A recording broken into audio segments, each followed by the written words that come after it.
So welcome everyone to another session of Change 2023. I'm Theo Ford-Stiegler. I'm here with Nexus4Change and also representing the doctoral program in organization development and change at Bowling Green State University, where I am pursuing some studies in that field that I'm looking to connect, as you will find out, and some of you may already be aware, to thinking about how musical interaction is meaningful in how we interact as groups and teams beyond just the metaphorical sense that many of us often might throw into conversations.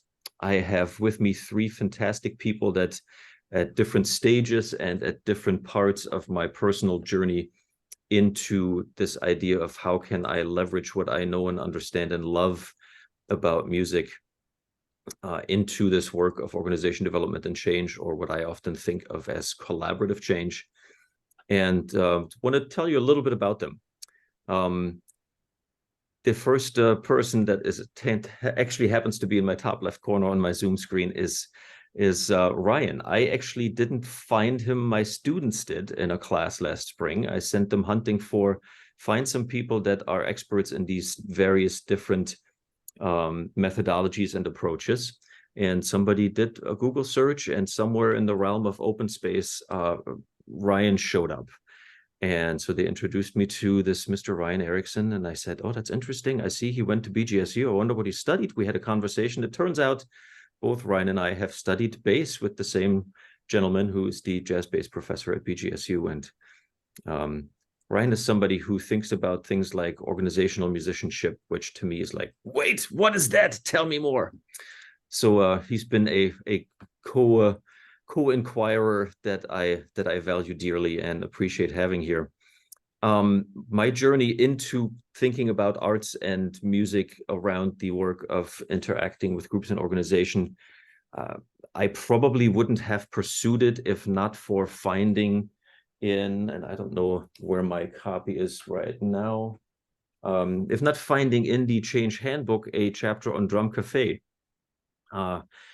Was originated right around the time that Nelson Mandela left prison in South Africa. And when I learned that Dale, who is in the top right corner of my Zoom screen, was coming to get a doctoral degree at Bowling Green State University and thinking about Drum Cafe, it was like, oh my goodness, I gotta meet this guy. I gotta talk to this gentleman who sort of is doing what started me down the road of wanting to explore this. And in talking about what I think of as the collaborative arts as approaches to organization change, interacting with groups and teams that leverage artistic modalities, Tim Van Ness was always somebody who showed up as, hey, he's got experience with music. He knows a little bit about the theatrical arts. He's an artist. He's a songwriter. So having Tim here to co-think with us along these lines is really a treat. I'm going to throw some things into the chat for those of you that want to learn more about these three gentlemen.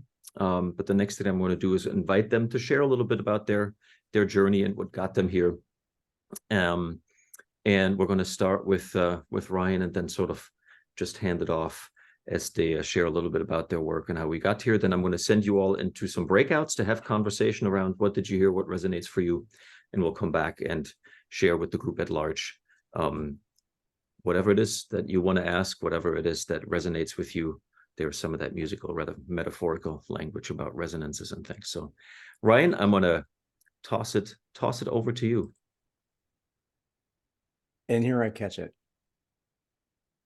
Thank you, everyone, for being here. I want to start off with a quote that hit me hard recently. Information is not knowledge. Knowledge is not wisdom. Wisdom is not truth. Truth is not beauty. Beauty is not love. Love is not music. Music is the best. And when I heard that, it so hit me in my heart. There's a quote from Frank Zappa, by the way. And for as long as I can remember, I have been about the music. with a capital T, capital M, the music. And I didn't really know those terms until recently. But as a result of that, what I believe about the music is it's a powerful metaphor that is not only applicable to personal development, group and team collaboration, small groups, and collaborative process, but for large scale organizational and systems change.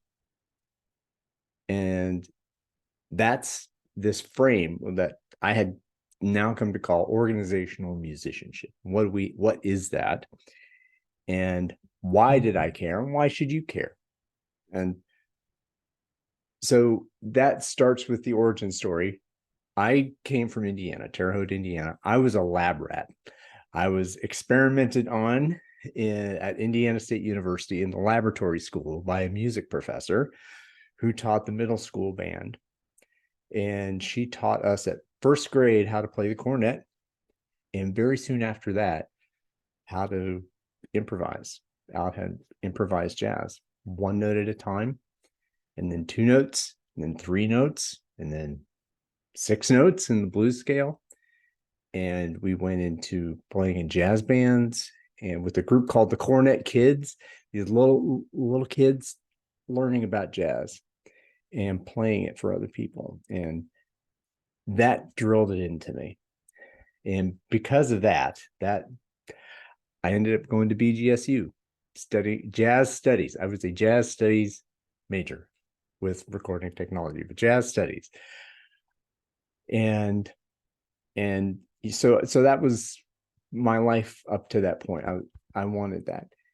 And then I kind of took a left turn as maybe some fear that I didn't want to live that life of the starving artist, and took a turn into corporate with this jazz mindset.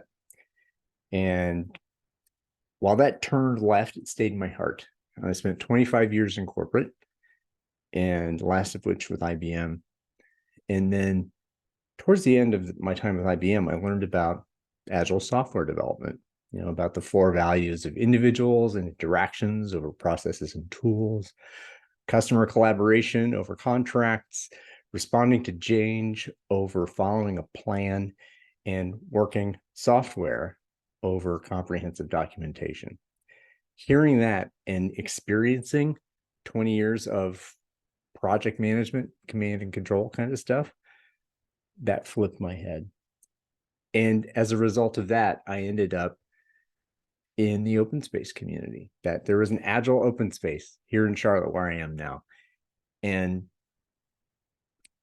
that flipped my mind. Taking agile, this way of developing software, and turning it into a large group process.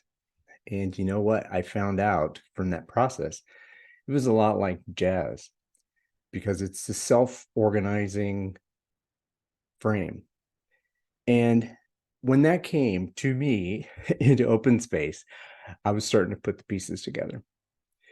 And that led me into this idea of musicianship as performance, as practice for individual development, what it means to become a master at something, and to have capabilities to collaborate almost timelessly and with such aplomb in these small groups, and to expand that further, and thinking of different kinds of groups, not just small jazz groups. What is it like to be a musician in an orchestra and in sections and playing to a score instead of improvising to a light structure like open space, and all this stuff coming together.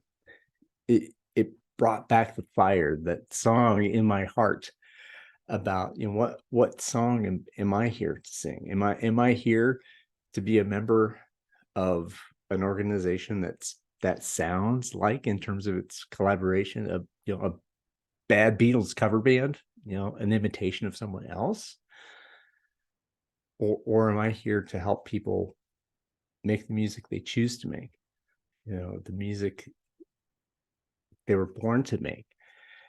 And that's what lights me up. That's what organizational musicianship means to me, is bringing that loving spirit of music in pursuit of liberation of the human spirit, in pursuit of joyful togetherness, so that's how that hit me. And that's why I want to take this idea forward in collaboration and in loving spirit with collaborators who want to play with me by invitation. So that's my story, and I'll stick to that and allow what wants to emerge. Amazing. Thank you, Ryan, for sharing. I'm gonna hand it over to Tim. Thank you. Hello, everybody. Welcome. Thanks for joining us today. Thank you, Ryan. That was awesome. It's interesting. I'm listening to and hearing a number of connections and overlaps between your story and my story. Perhaps starting with my first instrument was also a cornet in fifth grade. My mom came home with a cornet for me one day, and I thought that was awesome. So I grew up doing music and theater. I sang in the choir. I played in band. Ended up being a trumpet all the way through grade school and high school. For 2 years in middle school, 7th and 8th grade, my band director wanted to start a symphonic band and recruited the trumpet players to play other instruments like baritone horn and French horn. I chose French horn. So I would walk to school with my trumpet in one hand and my French horn in the other, and my lunch stuffed in the bell of the French horn and a book bag over. So I got picked on a lot, and then did theater through all of that time as well. And in high school, focused on trumpet. I had to choose. I was told I had to choose between one of these two instruments. In college, I was inspired in high school by a choral director that I worked with, who basically, when I experienced working with him, I was like, I want to be him. That's what I want to do. Because I was actually too busy in high school to even think about where I wanted to go to college and what I wanted to do. I was in choir, I was in band, I was in theater, I was hanging out playing Frisbee with my friends. So I ended up going to college for music education because I wanted to be a music educator. I realized the importance of education and music as all the skills that you learn as a musician that are really life skills. And it's not dissimilar to the way they think about sports, like all the different skills and life skills you learn doing sports, equally as much with the arts. It proved almost practically physically impossible to do both music education and theater, because music education was a double major with all the education stuff as well as the music stuff, and just the rehearsal and performance schedule of the theater department and the music department, unless I was specifically doing musical theater, which I enjoyed, but I wanted to do more than that.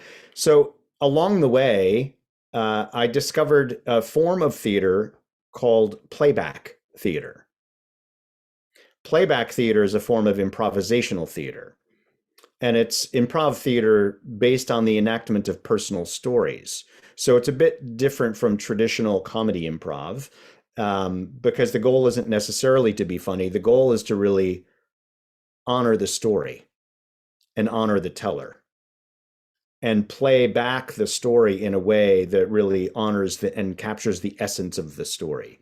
So this was great for me because I didn't have to be involved in the theater department in college. I could just show up to rehearsal on Tuesday night. And it also led me to this whole thing around improvisation, which I knew some about through music, although in band, you pretty much had to play the notes on the page, and in choir as well. But there is something amazing, Ryan, like you said, about playing, like singing in a choir behind an orchestra. Being a baritone, I ended up often sitting behind the French horn, so that of course thrilled me.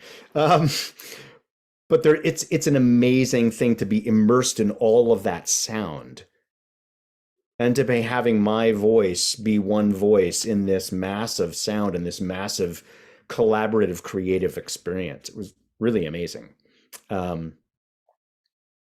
So when I got out of college, I ended up moving to the Boston area. I now live about 75 miles west of Boston. And I became a music teacher, a traveling music teacher in the Boston Public Schools. Worked in the restaurant business as a lot of artists do. I worked as a cook, actually, not as a lot of theater people wait tables. I actually worked behind the line, and I ended up starting a playback theater company in Boston, and then moved to the western part of the state. Started another playback theater company out here. And then another twist in my life came where I got a call from a guy that ran a family business center at the University of Massachusetts, at UMass in Amherst.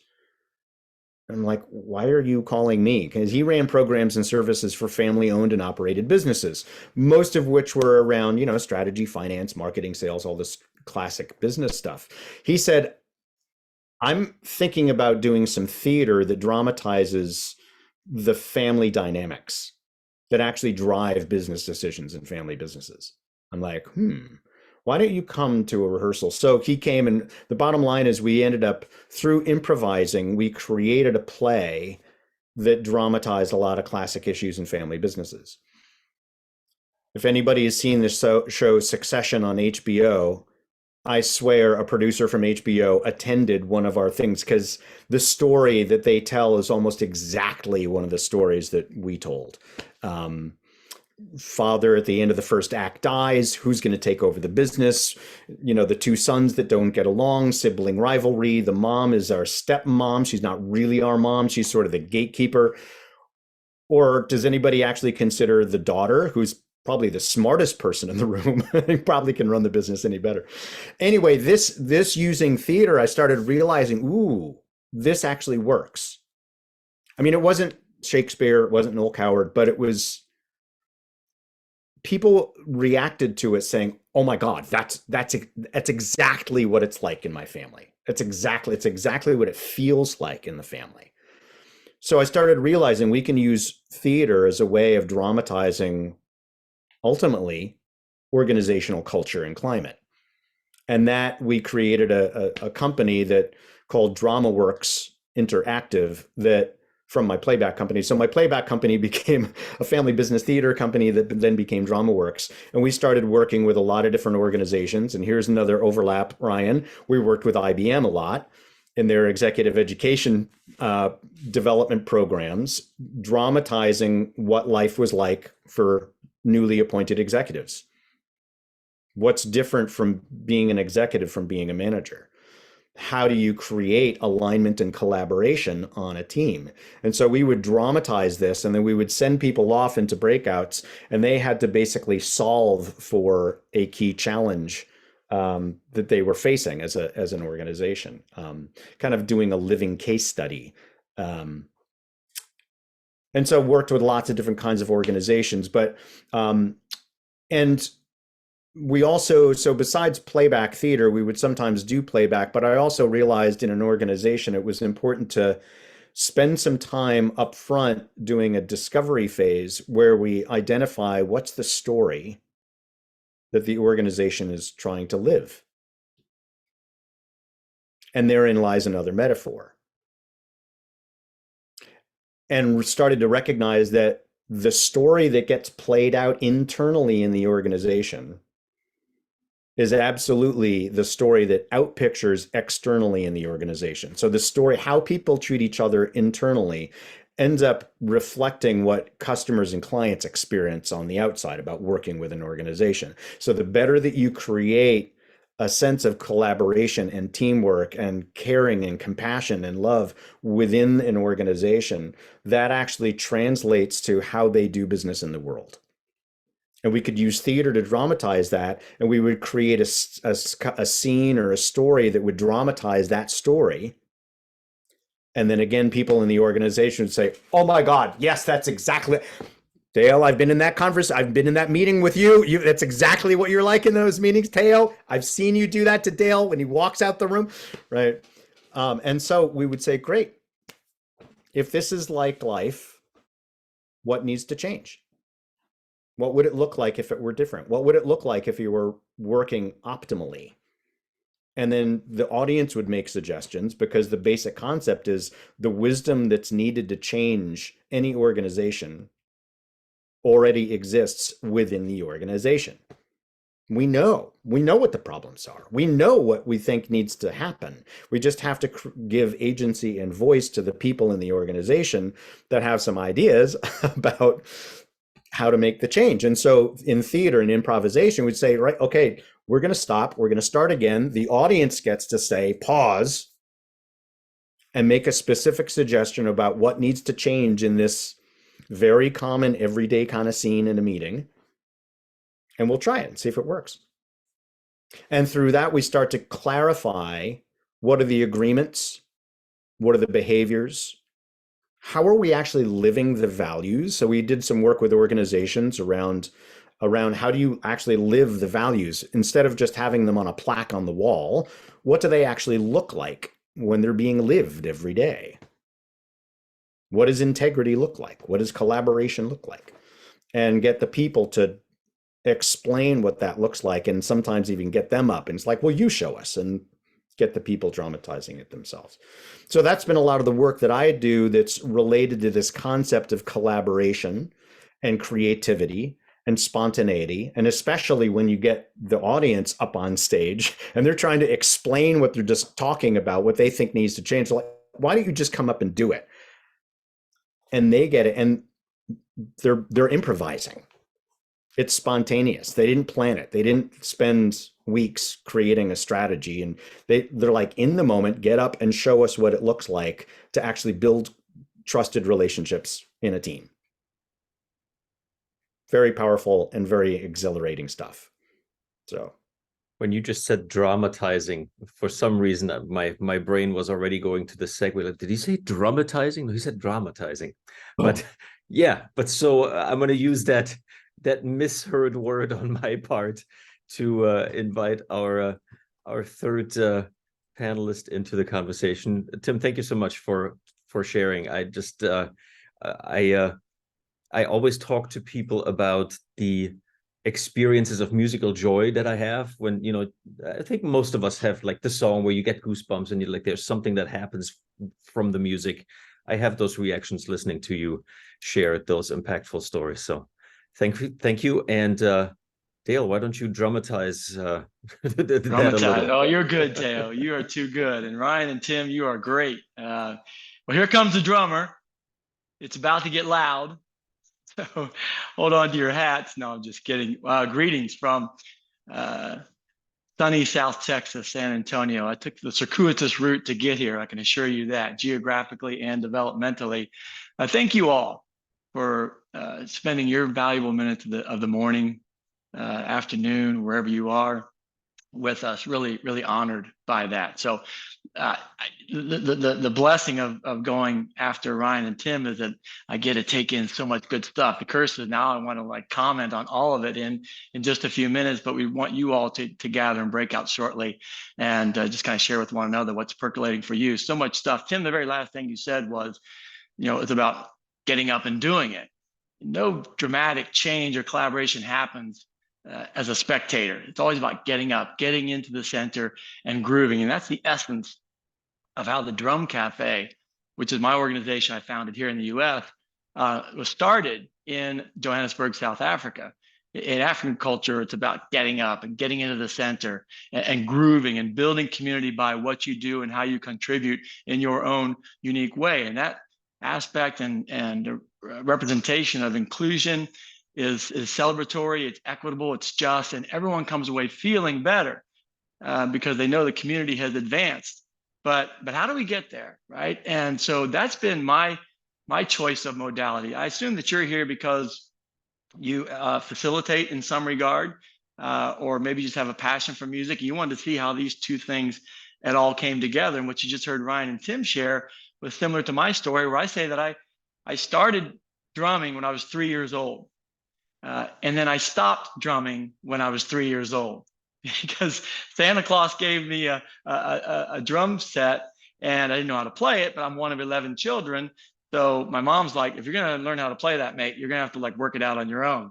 And that never really quite happened. But the passion that you heard Ryan and Tim both share always stuck with me. It was always there.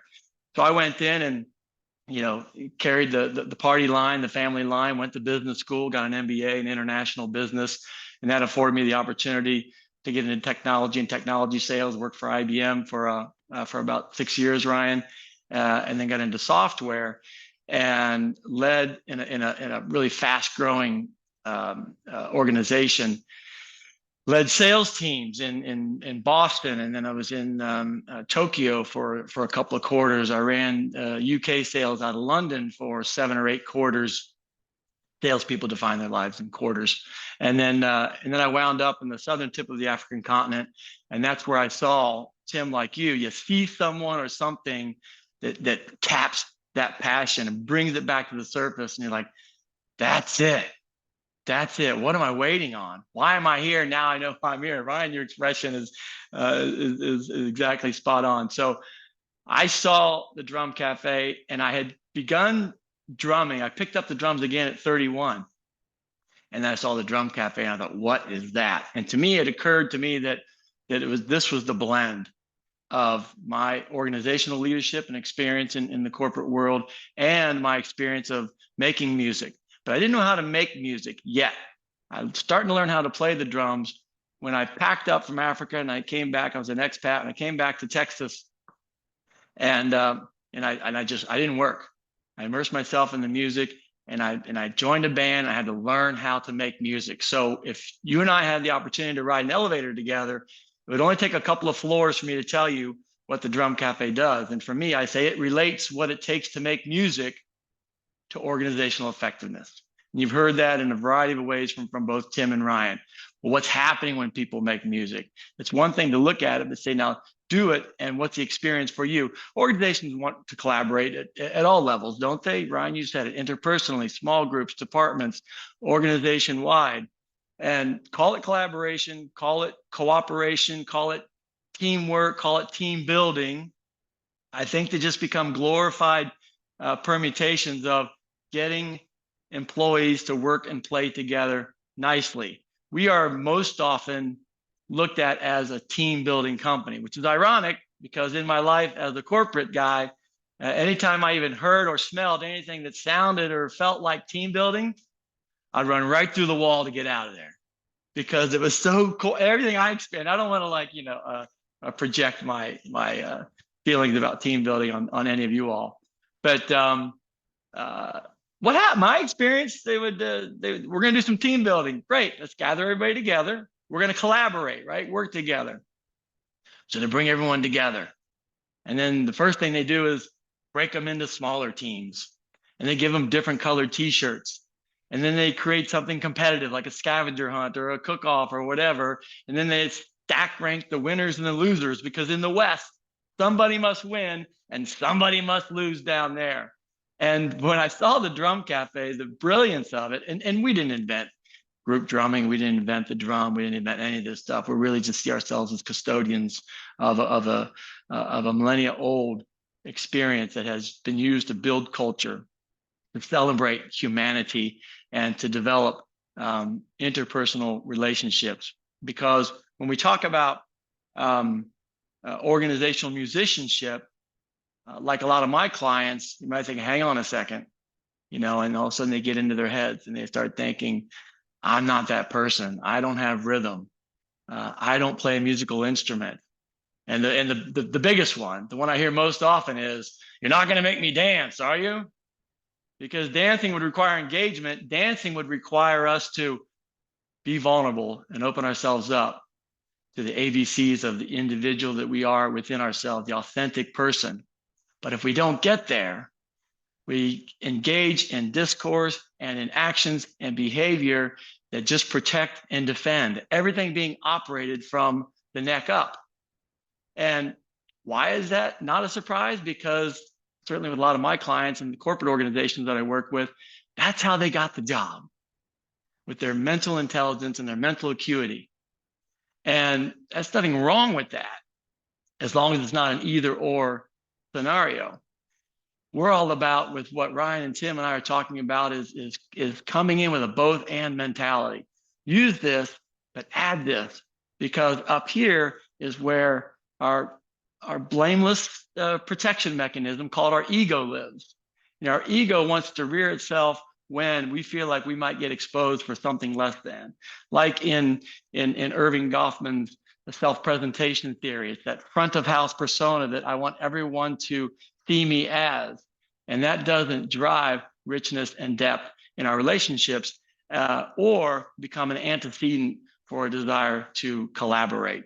And so that's what the Drum Cafe does, is to get everyone together in aggregate in physical space and feel, Tim, what you said, feel that when you were in the choir in this big orchestral experience, I call it interpersonal synchrony. And when you have that shoulder to shoulder experience with another, there's a lift there and a buoyance that is a French sociologist, Emile Durkheim, 1812, 100 plus years ago, call collective effervescence. And now it didn't matter what I saw, my perceived experience as a musician or musical sensibilities as, I all of a sudden leverage my natural rhythmic inclinations. And I will often say, no experience required. Forget your musicianship or your idea of musical sensibilities. Think about yourselves as a human being. If you can walk right, left, that's rhythm. I do a lot of work with physically challenged populations. If you can breathe in and out, think about your eating patterns, your sleeping patterns, traffic patterns, working patterns. All these things are speaking to our rhythm.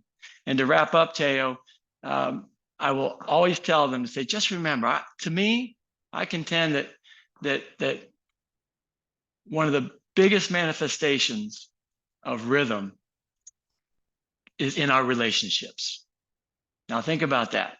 Your most intimate, personal relationships. You know when they're on and you know when they're off. That's not the hard part. That's your natural rhythm that mama gave you, spending 9 months, give or take, just inches from her heartbeat.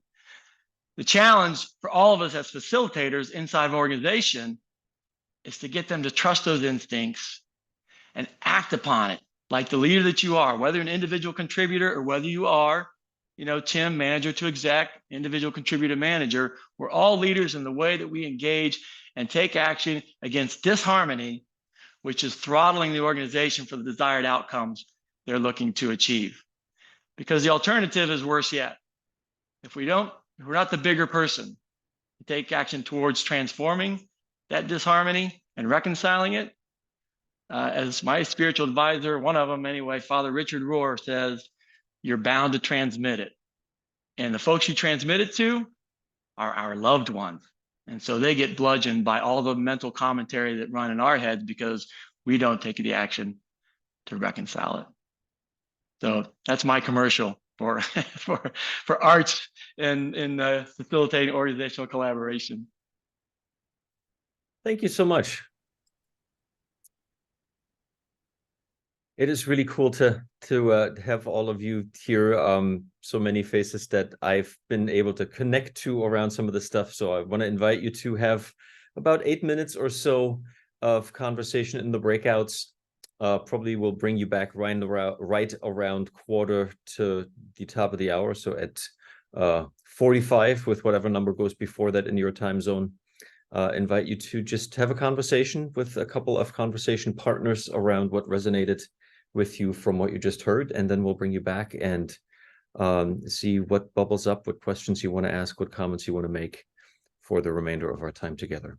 So you should all be getting a notification here for a breakout room in just 1 second, and hopefully you can have an engaged conversation. We'll see you all back in about 8 minutes.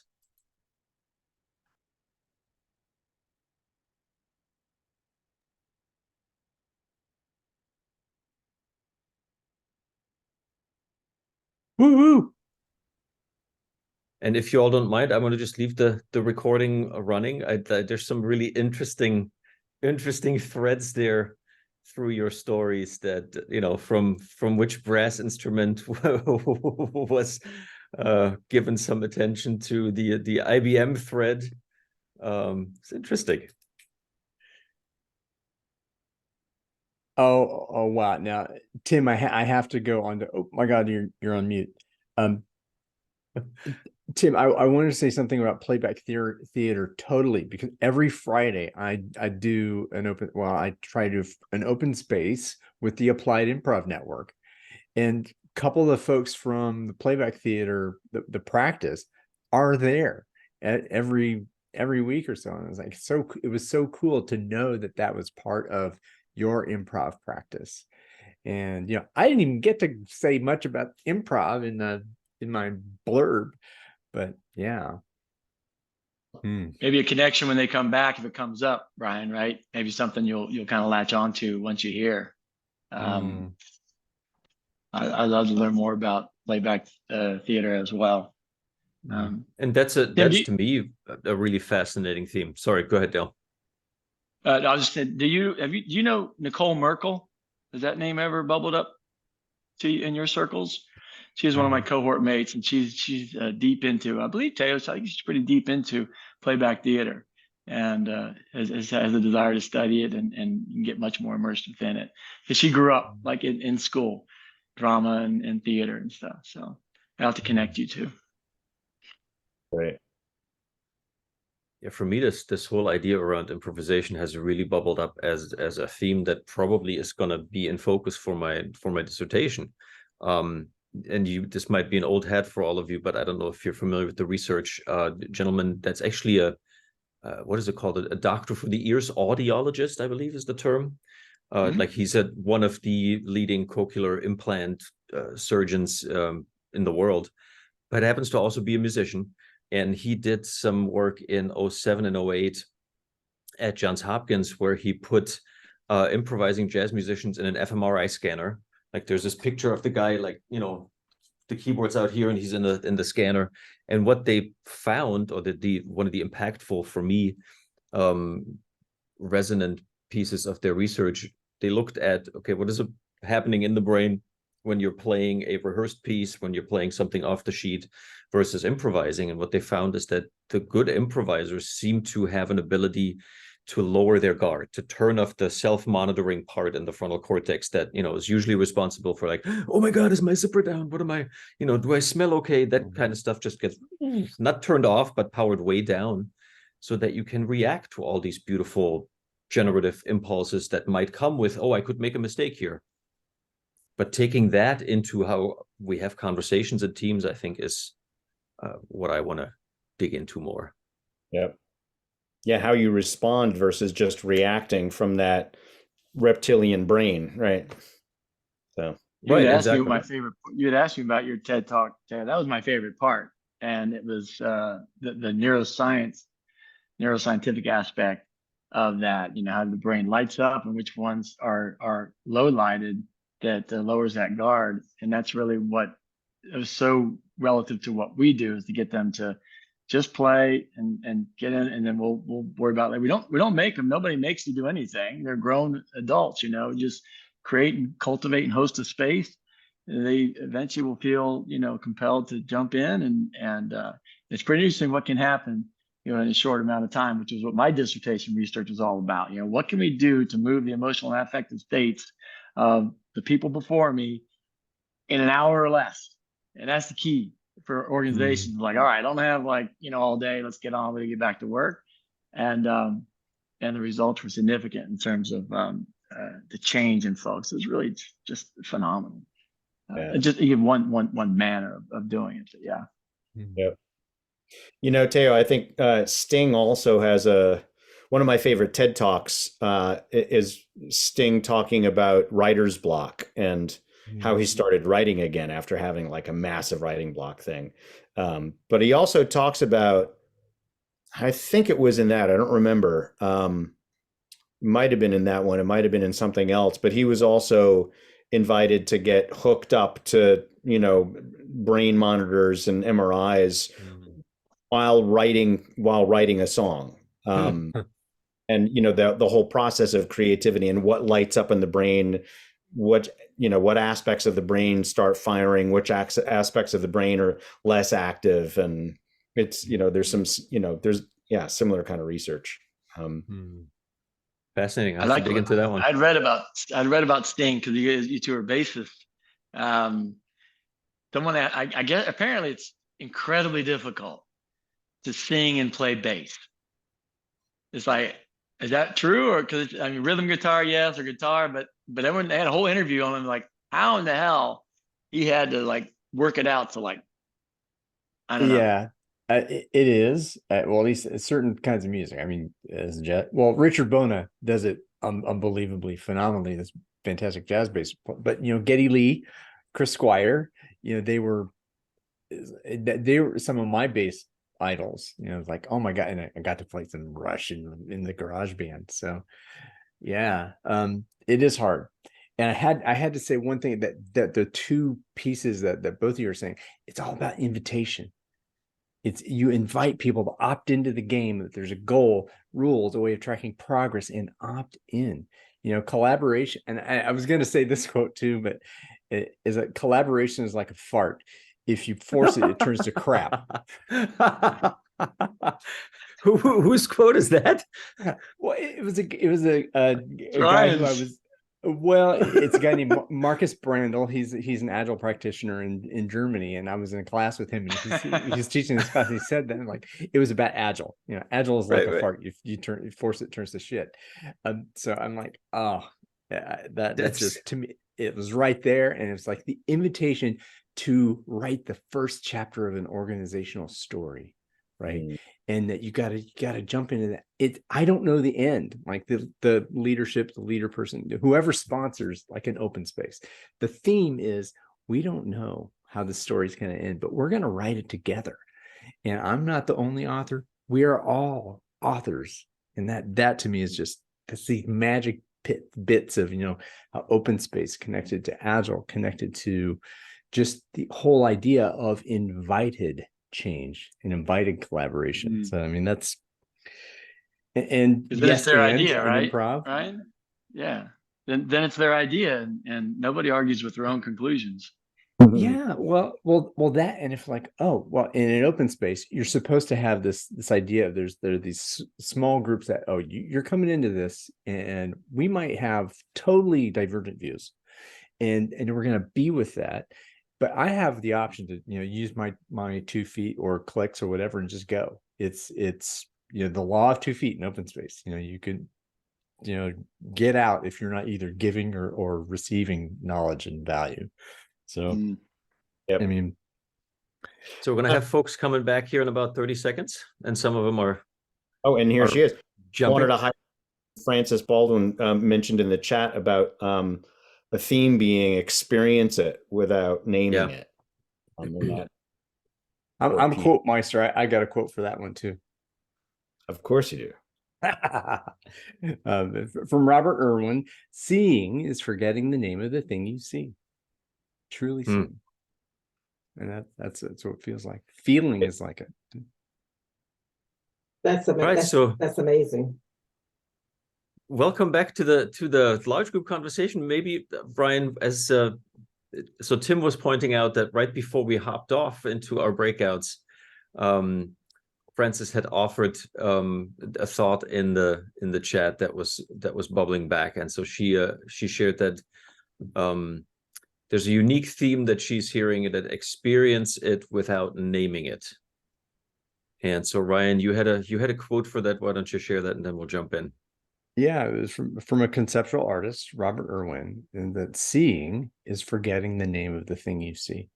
Right. So if we call this leadership, you know it when you see it. You don't have to call it that. We are in ensemble, and that's the feel, that's the flow, autonomy, mastery, purpose, that the stuff that gets talked about, and it connects everything. And I love, Francis, that you brought that in. That's amazing.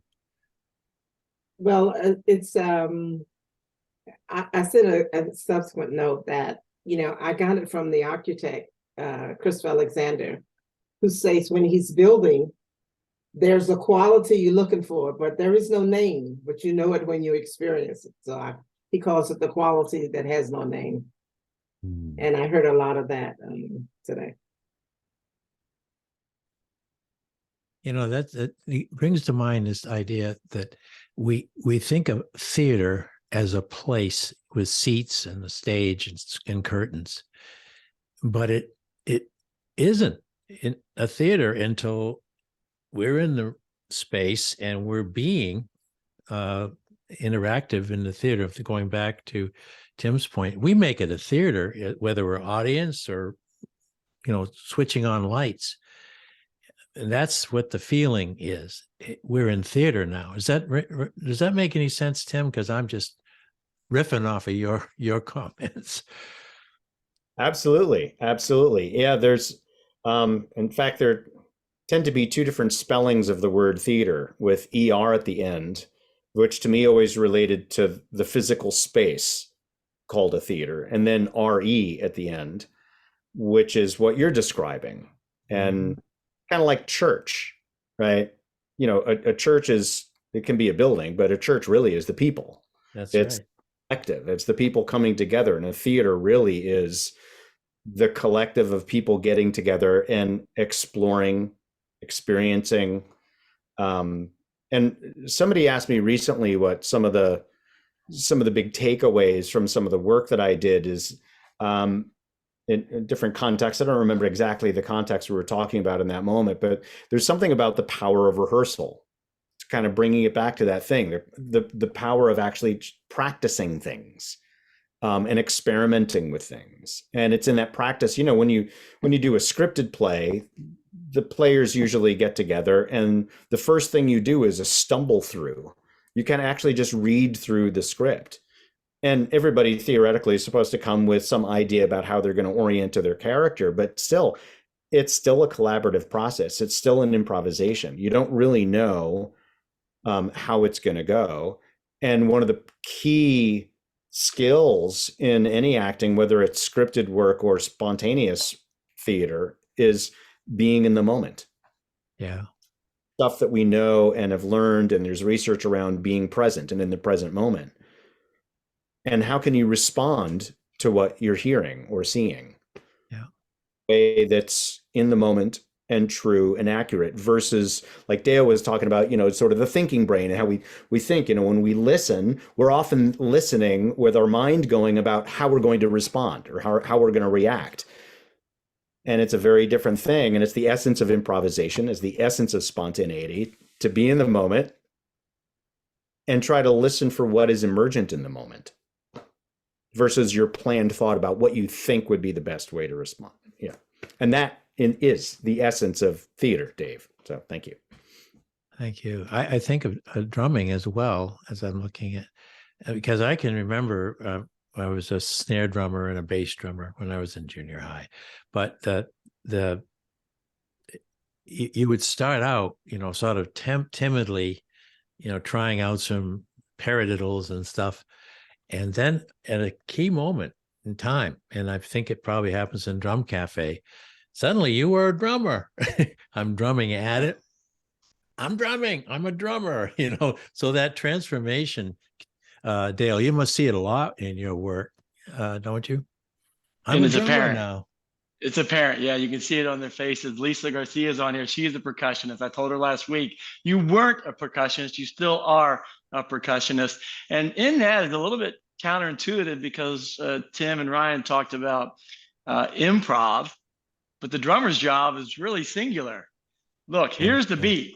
Don't speed up. Don't slow down. You got to stay. Don't improvise. We can say stories about that. Yeah, sir. Yeah, good stuff, Dave.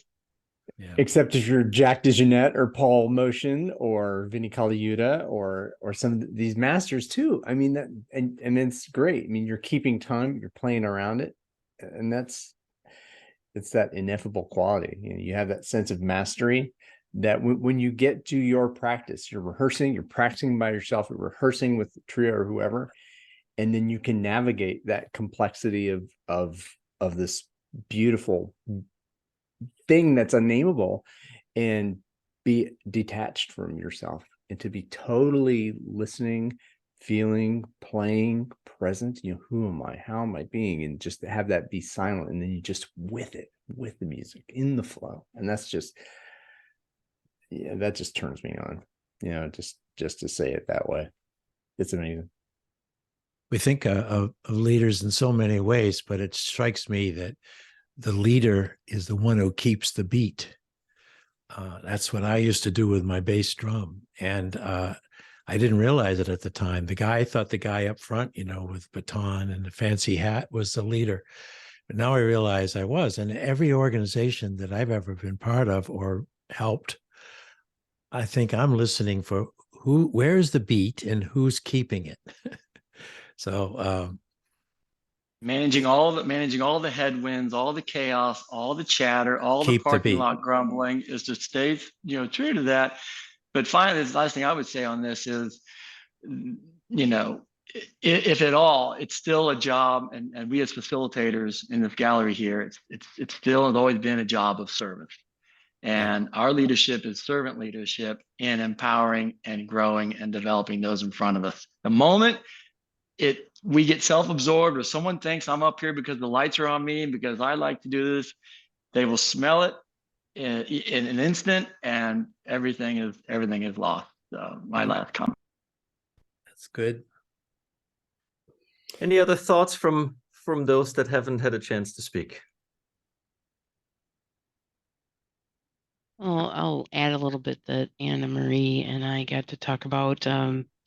She talked about that there was a plan. I think this might have come a bit from Ryan or Tim, that to go off plan and responses to plan was essentially what we came down to. And then also just talking about Tim's discussion of, the demonstration or the role play of showing what goes on in situations. And I said, well, I'm sure we'd love to bring Tim into all of our organizations and have him be able to do that. But what it boiled down to me was something I learned from another session, but it was comedy improv, and was introducing that concept of yes and, don't say yes but, because that cancels that yes, and also just that yes doesn't mean I agree. It means I acknowledge it. I acknowledge it and build on it. And so that's come a couple of the things that came top of mind in our conversation. Great. Love it, Lisa. Thank you. Yes, and